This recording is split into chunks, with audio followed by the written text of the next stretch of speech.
Hey everybody, it's Jay. Welcome to my YouTube channel. I wanted to talk about something that all of us as people who are trying to lose weight are going to have to deal with in the next couple days, and that's, you guessed it, Thanksgiving.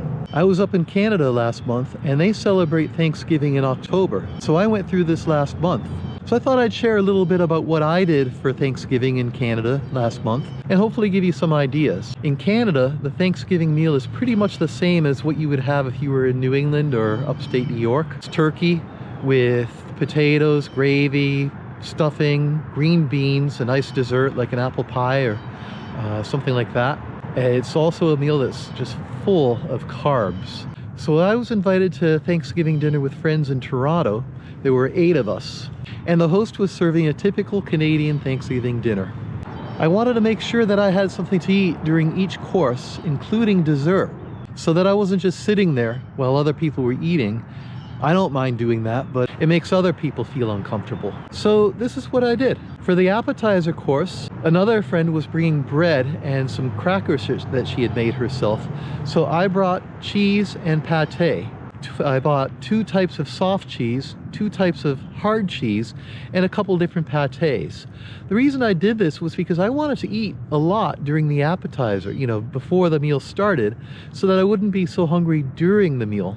And that way I wouldn't be so tempted to stray and eat something that wasn't really part of my plan. So I loaded up on cheese and pâté, probably ate about half pound of it.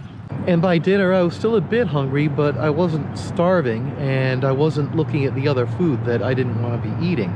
So for the main course, I knew I was just going to be eating turkey. I wasn't going to be eating any stuffing or gravy which has flour in it or anything with carbs. I was going to keep to my carnivore diet. So I figured it would be a really good idea to do something about the gravy situation. I didn't want to be sitting there eating a big plate of turkey only. So what I did, I asked the host to save a few tablespoons of the turkey fat from the pan and a piece of the liver. I diced that piece of liver and poured in about a 1/4 cup of cream and the fat that she had saved me and made a gravy out of it. Added some salt and pepper and added it to my turkey. And it was pretty tasty. This is one part that next year I'll probably try to come up with something better, but it worked.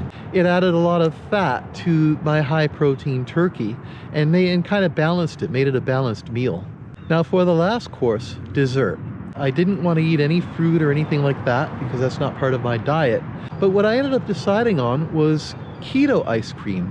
I avoid artificial sweeteners. I won't usually eat them, but I figured, it's Thanksgiving, make an exception for that. It was sweetened with stevia. Again, it's not something that I would normally eat, but I gotta say it was pretty good.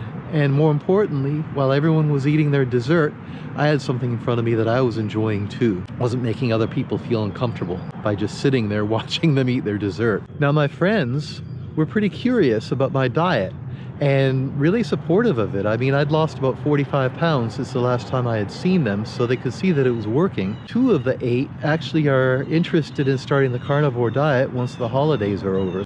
Where it gets difficult is family.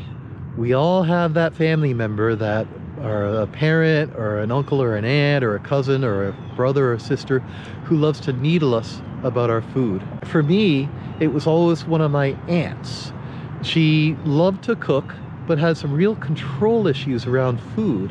Never bothered me personally that much, but she made my mother's life a nightmare on the holidays. My mother was always trying to diet, always trying to lose weight, and this aunt knew exactly the buttons to press to get under my mother's skin.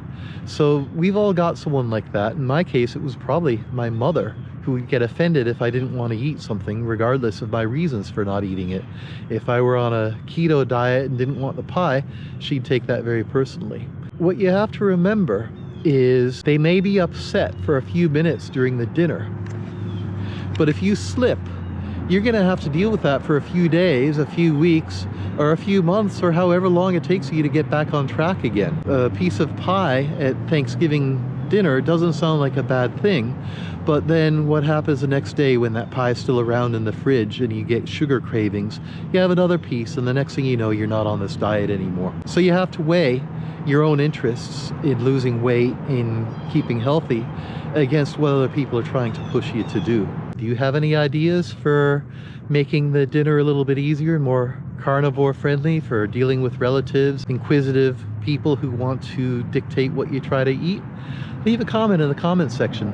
Let everyone know. I'm gonna take the day to myself and go for a hike. I figure one Thanksgiving a year is enough, and like I said, I already celebrated it in Canada in October, so I don't need a turkey dinner tomorrow. Plus, I have family coming for Christmas, and we'll get all the family things done then. Just a little, if you think you have it hard, my brother and his wife are vegans. I'm a carnivore, and my dad is one of those people who thinks that we're all crazy and everybody should eat normal food, which to him is steak and potatoes. And he thinks my brother's crazy for being a vegan. So, hey, we all got our food opinions and our food issues. So, happy Thanksgiving, everybody, and I'll see you on the other side.